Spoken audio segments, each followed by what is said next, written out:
Je vais conclure sur la partie des environnements marins par les environnements marins profonds.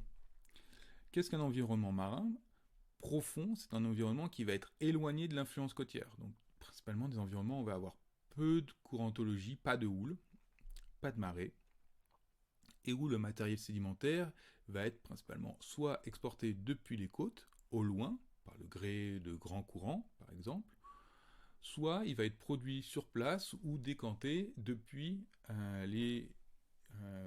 la colonne, depuis la surface de la colonne d'eau vers le fond. Fond qui peut être à plusieurs milliers de mètres de profondeur. Alors dans ce qui concerne l'export vers le bassin, vous avez différents types d'export.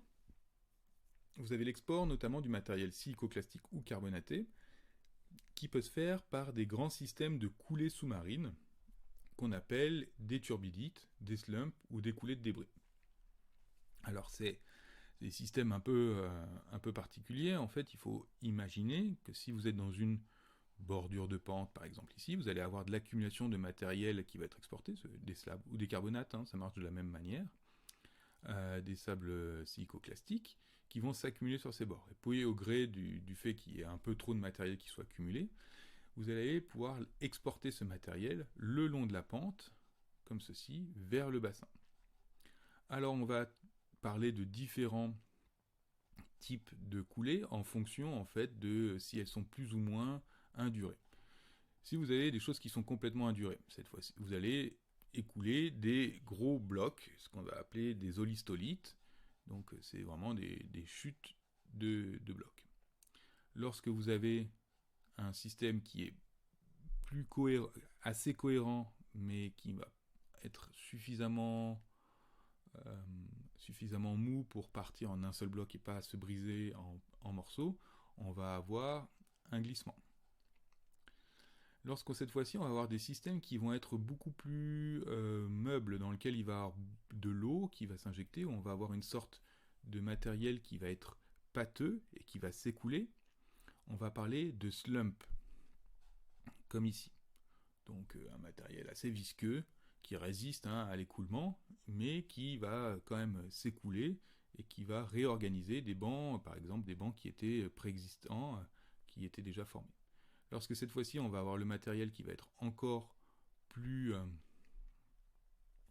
euh, plus plus mou, on va dire, il va être encore moins visqueux, il va s'écouler plus facilement, on va avoir des coulées de débris, et puis on va aller jusqu'au courant de turbidité qui va former des turbidites, où cette fois-ci en fait on va avoir le matériel qui va être complètement réorganisé à l'intérieur, avec les granulométries les plus épaisses qui vont se situer plutôt à la base et les plus fines plutôt au sommet, et des structures particulières dans les structures qu'on appelle les structures de Bouma.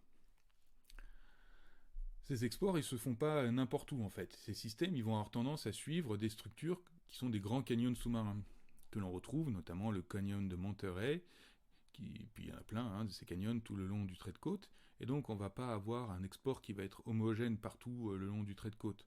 On va avoir ces exports qui vont principalement se faire le long de ces grands canyons, et qui vont avoir tendance à donner des grands lobes au fond de la mer, au gré des différents apports de ces différents courants de turbidité notamment qui vont se mettre en place, qui vont se réorganiser.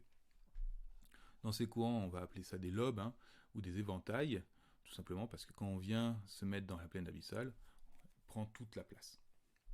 Avec les parties les plus proximales dans lesquelles on va avoir les parties les granulométries les plus grandes, et lorsqu'on est le plus éloigné, sur les bords d'éventail, on va avoir les granulométries les plus fines. En ce qui concerne la production in situ, ça va correspondre à l'autre grande partie du matériel, et elle va être notamment dominée lorsqu'on est éloigné des zones de transport de ces grands systèmes de courant de turbidité. La majorité du matériel provient des couches supérieures de l'océan. Vous pouvez avoir de la production dans le fond de l'océan à plusieurs milliers de mètres de profondeur avec les organismes benthiques qui vont produire des coquilles qui vont se sédimenter sur place, mais ça va correspondre à une minorité du matériel que l'on va retrouver. La majorité, elle vient des organismes qui vivent dans les couches supérieures, tout simplement parce qu'ils sont très abondants Et donc du coup, lorsqu'ils vont mourir et sédimenter, ils vont être surabondants par rapport aux organismes benthiques qui existent dans le fond de ces océans. Alors c'est assez simple, ça va être des organismes, principalement des organismes planctoniques, dont beaucoup vont être photosynthétiques, qui vont vivre dans ces zones supérieures des océans, et donc ils ont besoin de lumière, et c'est pour ça qu'ils vivent dans vraiment la zone photique supérieure. On va avoir dans les organismes photosynthétiques des producteurs de carbonate de calcium, tels que les coccolithophoridés, qui produisent des petites plaques de calcaire qu'on appelle coccolithes. Vous avez des producteurs de silice, qu'on appelle des diatomées, qui sont aussi des algues qui forment des frustules, c'est le terme consacré pour les coquilles de diatomées. Un coccolithe fait quelques microns de long, hein, alors qu'une diatomée est déjà plus grande, ça fait plutôt de l'ordre de la centaine de microns. Et puis vous avez aussi des dinoflagellés qui produisent un thé organique, mais qui va avoir tendance à bien résister à l'altération. Puis vous avez aussi des organismes qui vont être des consommateurs secondaires, qui vont avoir tendance à manger des algues, tels que les producteurs de carbonate de calcium que sont les foraminifères planctoniques, et des producteurs de silice que sont les radiolaires. Donc ces deux-là étant des organismes qui ne font pas la photosynthèse. Alors il existe des foraminifères planctoniques qui ont des symbiontes photosynthétiques, mais eux-mêmes ne font pas la photosynthèse. La majorité du sédiment que l'on retrouve dans une grande partie des océans étant du carbonate de calcium, il est principalement produit par des coccolithes et des foraminifères. Mais on va en rediscuter. Comment ça marche ? Le système est un peu plus compliqué que simplement les organismes. Ils vivent, ils meurent, ils tombent. En fait, la majorité du matériel se décante par le biais de pelettes fécales. C'est-à-dire que vous allez avoir des crustacés, par exemple, qui vont manger des coccolithes, des foraminifères ou d'autres organismes, qui vont ensuite déféquer sous forme de pelettes le matériel, qui va augmenter la densité du matériel, qui va pouvoir se décanter. La très grande majorité de ce matériel va être recyclé dans la colonne d'eau avant d'arriver au fond. Il faut bien se rendre compte, ça reste une minorité qui va se déposer. Mais cette minorité qui va se déposer forme la majorité du sédiment qu'on retrouve dans le milieu des océans. En ce qui concerne la courantologie, il existe une courantologie de profondeur et de forte profondeur. Alors, ça reste des zones, on va dire, par rapport à la surface des océans, la courantologie de grande profondeur reste minoritaire. Et ça va être des courants qui ne vont pas être très puissants. Mais ils existent et ils peuvent remanier le sédiment. Ces traces de courant de fond, on appelle ça des contourites. Tout simplement parce que souvent, elles viennent, vous avez des courants de profondeur liés notamment à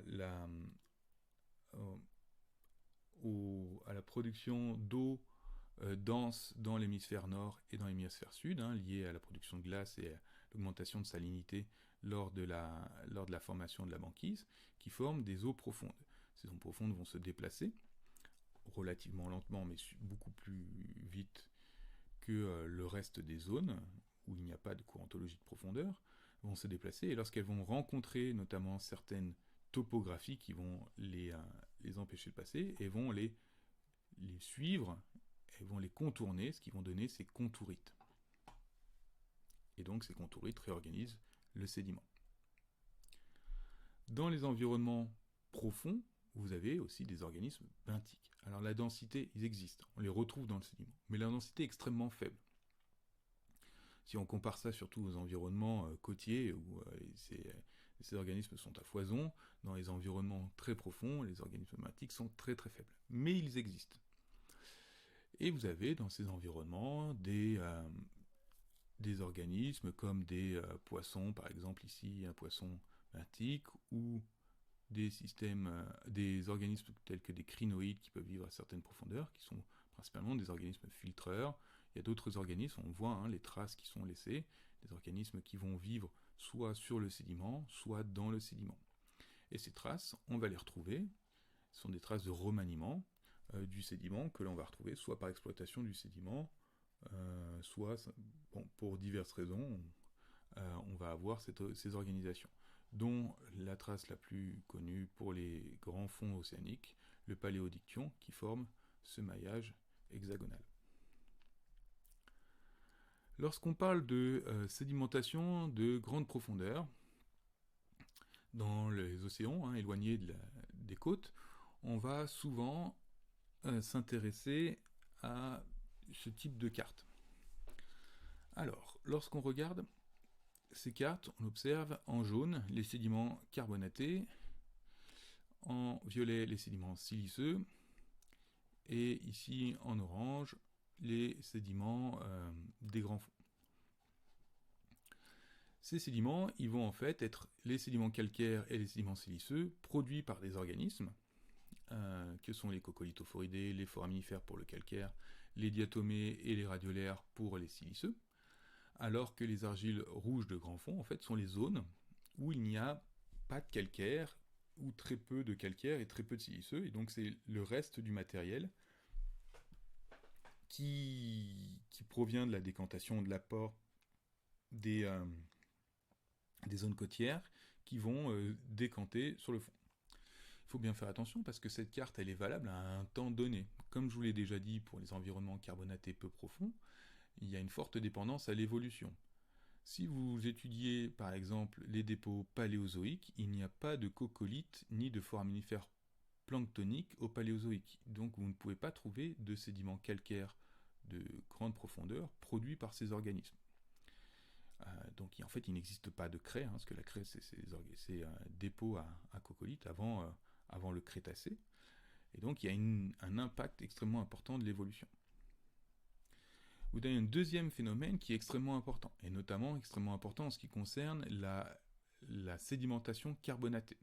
En effet, le carbonate de calcium suit une dynamique chimique qui est variable en fonction de la profondeur dans les océans.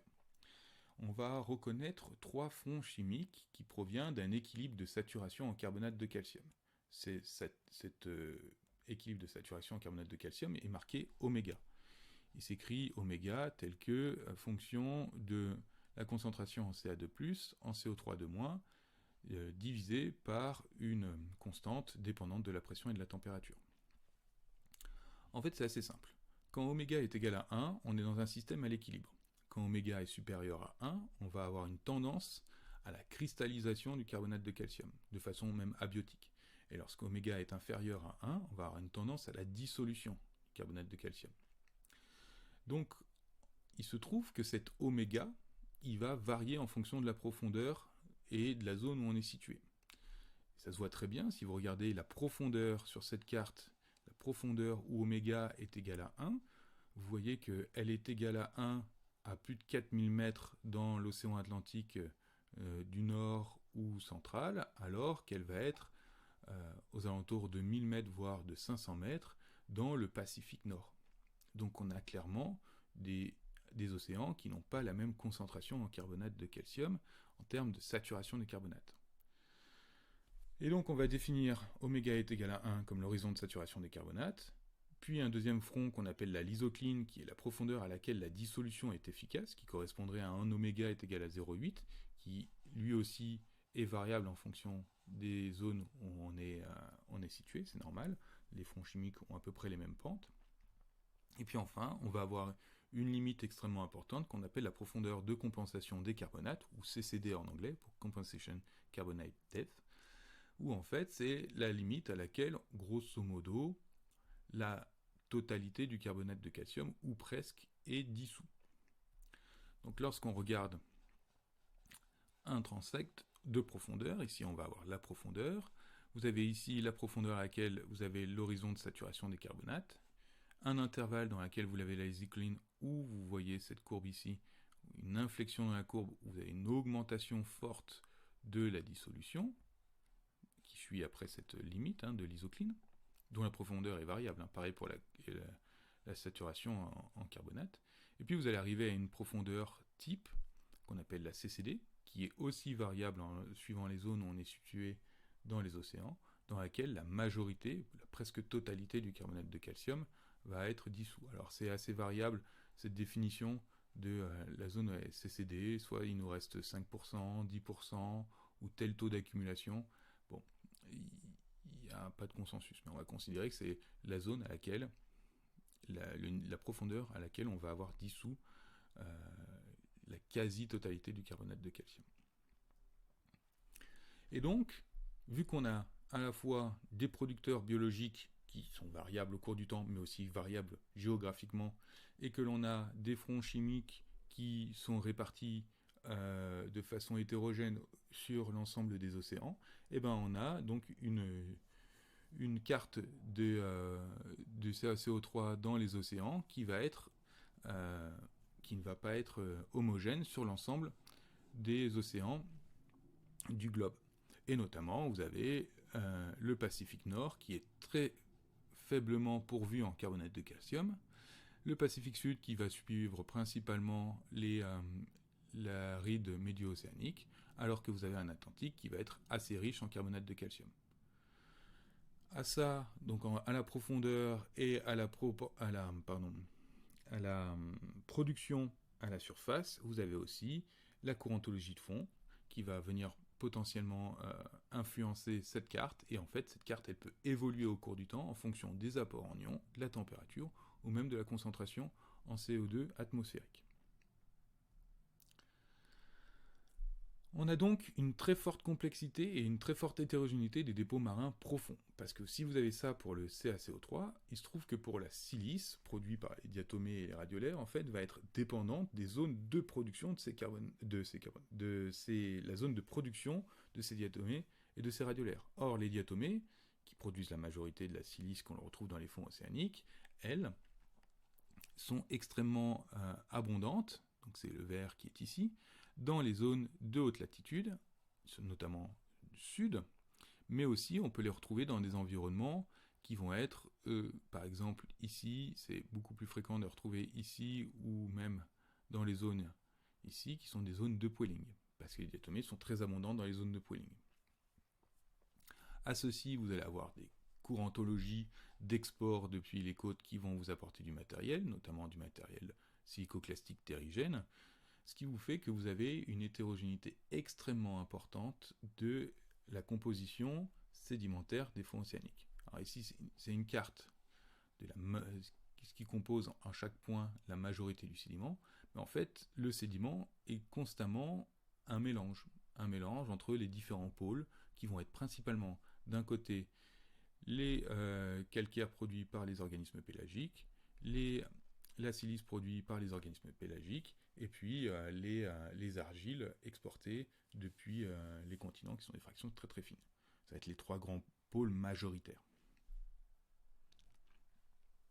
À ceci, vous avez la possibilité d'ajouter une cyclicité. En effet, lorsqu'on regarde les dépôts sédimentaires, comme ici, du côté de Digne en France, pour du Jurassique, ou ici dans le Pliocène, vous voyez des alternances de bancs, avec des couleurs qui varient, ou de la dureté qui varie. Et en fait, on observe souvent des alternances entre des bancs plus calcaires et des bancs plus marneux, donc plus riches en argile, simplement parce que vos apports terrigènes ou votre production par les organismes siliceux ou par les organismes carbonatés, dans le cas présent plutôt des organismes carbonatés, vont varier en fonction des cycles orbitaux. Et donc vous allez avoir aussi une hétérogénéité temporelle à court terme, à l'échelle des cycles orbitaux, en plus d'une variation temporelle à long terme au gré de l'évolution. Pour conclure, les environnements marins profonds sont très dépendants des zones d'export des environnements peu profonds, de la production depuis la surface, du potentiel de préservation lié à la chimie des eaux, des conditions environnementales à grande échelle, de l'évolution des différents organismes et des cyclicités orbitales. Donc on a tout un tas de paramètres extrêmement importants qui vont pouvoir influencer notre sédimentation dans les environnements profonds. À savoir que lorsqu'on traite de ces environnements profonds, souvent on traite de zones extrêmement grandes. Donc on va négliger certaines hétérogénéités, et notamment certaines hétérogénéités mal maîtrisées qui vont être les topographies des fonds océaniques. Les fonds océaniques étant assez mal cartographiés, si on compare par exemple les fonds océaniques sont moins bien cartographiés, par exemple, que la Lune ou que Mars. Donc, c'est des environnements dans lesquels on va avoir une précision qui va être encore un peu moins. Donc, souvent, on traite des zones, des régions géographiques assez larges. Et c'est sur cette vidéo que je conclus les environnements marins, l'ensemble du cours sur les environnements marins, et nous passerons au cours suivant sur d'autres environnements,